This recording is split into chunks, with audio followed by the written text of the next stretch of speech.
What I wish I knew when starting the carnivore diet. I'm going to give you 5 tips to help you transition between the standard diet and the carnivore diet. This will give you a nice smooth journey from day 0 to month 6 to up to a year. So let's start with tip number 1. Reducing your carbs slowly. I made the mistake of going cold turkey. Literally day 0, I went straight on to eating meat. I was having beef steak, pork loin steaks with some eggs, and I still was having a bit of cucumber and peppers. And the problem with this, going cold turkey, is within 2 to 3 weeks, I hit the dreaded keto flu. And as the name suggests, it's very much like a flu-like symptoms. Now, the best way to think about it, and a little analogy here, you have 2 fuel sources. One is regular fuel, your glucose, and one is rocket fuel, your ketones. Now, just like a fuel tank, as it's running low and it's hitting the bottom of the tank, and it's got all the sludge and grime that's been building up over the years, imagine that as your glucose is getting down to almost 0 and you're ready to switch over to the ketones, you've got all that grime and grit. That's why you're feeling rough and horrible, like you've got the flu for about 2 or 3 days.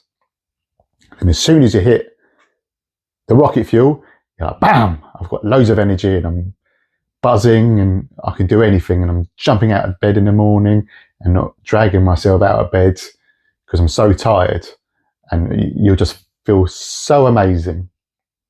Now on day 0, what I would have done was start on about 100 grams of carbohydrate, and every 2 to 3 days I would drop down by 10 grams until you hit 0. That way, when you get to the point where you're switching fuels, you're either not going to suffer with the keto flu, lucky you, or it will be really mild and won't be as harsh as what I had it. So that's my tip number 1. Reducing your carbohydrates slowly. Tip number 2 is having enough fat in your diet. Or it could be you're having too much fat in your diet. I'll explain. So I suffered for probably a good 2 months with constipation. And I know now I wasn't having enough fat in my diet. I was having more lean cuts of beef, like fillet steaks, and not having sirloins or ribeyes. If I increased my fat intake, either by eating fattier meats or maybe having a bit more butter, then I would find that my stools would have been normal. But you could have the opposite. If you're having too much fat, then you might find that you've got loose stools or even diarrhea. So reduce the fat intake because you're having too much. Remember, you're at the beginning of this journey, your body's going through masses of changes. You just got to play around, listen to your body, and eventually you'll get to the right place. So my tip number 3 on this is introducing electrolytes a bit earlier. I think I was too late bringing in electrolytes. Now the reason you need to introduce electrolytes probably right at the beginning or within the first week or 2 is that when you're losing your weight, the early weight you're losing is water weight. And what's flushing out with that water is your electrolytes, your sodium, your potassium, your magnesium, and your calcium. So introduce electrolytes. I use this bulk powder. I haven't got the packaging anymore because I put it in this nice little tub. It was just easier to scoop out. Comes with a measuring scoop as well. I did find that the full scoop was a bit strong to start with. Go with half a scoop. if you find the taste a little bit overwhelming, because then you'll get used to it and then you can increase and have the full scoop. But that's got your 4 essential electrolytes in that package. I'm going to put the photo up. I'm also going to stick the link for that at the bottom. I highly recommend it. So yeah, electrolytes. Have those early on and you won't suffer some of the symptoms that you can get, like cramps, heart palpitations, and sometimes just feeling, tired and drowsy, because your body really needs you to top up that electrolytes again, because you're losing it. The other thing I started doing was adding salt to my water, probably around the 2-3 month mark. I made the mistake of trying table salt. Didn't taste very nice at all. Horrible. So I went for the better quality salts. There's Celtic salt and Himalayan salt. And what I decided to have in the end was Himalayan salt, because it had a better flavour within water than some of the other salts you can get. This is what I buy. I highly recommend it. It's purely just pink Himalayan salt as the ingredients, and no other rubbish or gunk in there. Again, I'll link this at the bottom as well. It's a great product to have if you want to add salt into your water. Now, moving on to tip number 4.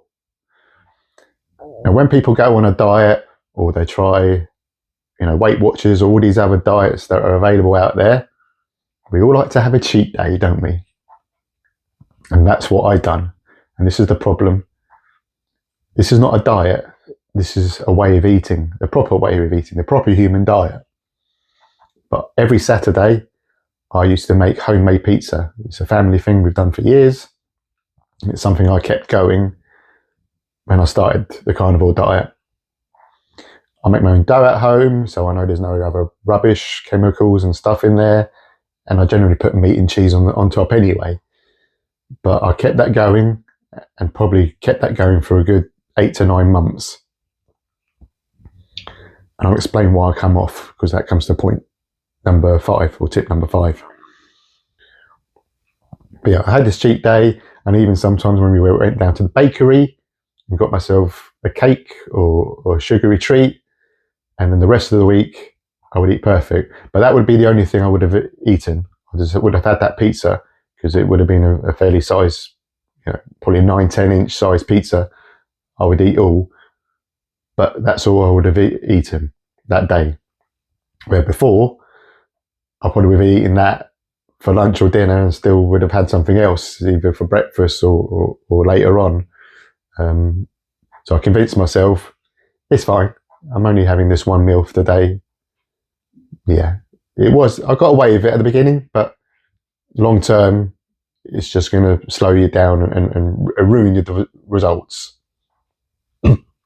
So tip number 5, as I just mentioned, the treat. Now I went to a point about, like I said, with the pizza, I stopped about the 7-8 month mark. I got to a point there where your mind starts going, you're doing great, well done, really proud of you, great results, I've lost nearly 40 pounds. You can have a treat, it'll be fine.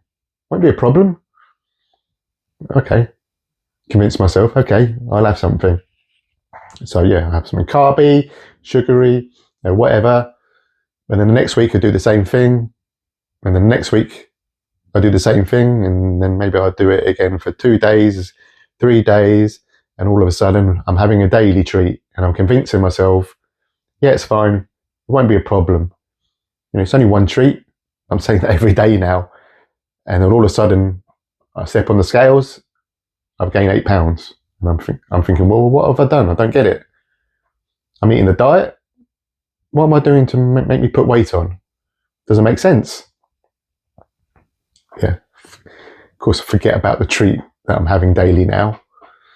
So it was that point that I decided, all right, if I'm going to continue this and get to the result I want and have the health I want, because one of the reasons why I started the carnivore diet is because I was diagnosed with high blood pressure. So I'm doing this for my health more than anything. I cut it all out.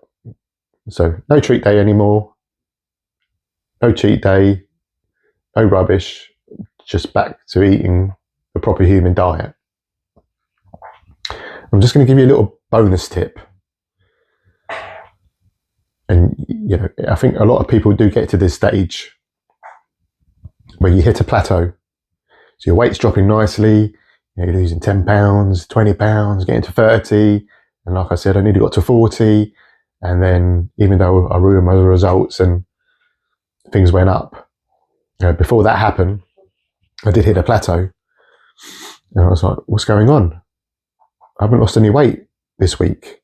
Okay, sometimes you might not lose any weight that week, but 2 weeks pass, 3 weeks, a month, and you're like, I haven't lost a pound. What's going on? I don't understand. It's driving me crazy. No. What I found is that I had to increase what I was eating. Even though I was having 1 or 2 meals a day, I was eating till I'm full. I wasn't hungry. Your body's healing, you have to remember. You've eaten this crappy diet pretty much all your life. Now you're eating this proper diet and your body's healing, and it gets to a point that, of course, it's burnt away your body fat, but now it needs that to help it heal. It's still healing. It could take you 2-3 years to completely heal of all the damage you've done. It's not something that's going to happen within a few months or a year. So your body's retaining the rest of the fat because it's got to the point where it needs that for repair to heal. So what I found, increase how much you eat, up it more. I know it sounds crazy because you've eaten as much as you like, you're full, you're not hungry. End up introducing 3 meals a day. And within a week or 2, the weight started coming down again. So that's your bonus tip. If you hit a plateau, increase how much you're eating, especially fat. Well, there's my tips. This is what I wish I knew when I started the carnivore diet to make my journey more smooth from day 0 to month 6 to up to a year. And I hope this will help you if you're starting the carnivore diet or if you're coming back to it. It's an amazing diet. I've lost so much weight and it's great. The energy I've never had in my whole life. I feel like I'm 20 years younger and I'm 44 now. And I've lost weight quicker than I did in my 30s when I went through a little health fix then. It took me 1.5 years to lose that sort of weight that I lost in 5 to 6 months. So give it a go. 30-day challenge, 60-day challenge. Just try it. And I bet you won't want to turn around and go back to that rubbish standard diet that you've been on. Well, thanks for watching this. I hope you found the tips exciting. If you want to know a bit more about my carnivore journey, then tap this video here and I'll see you on the next video.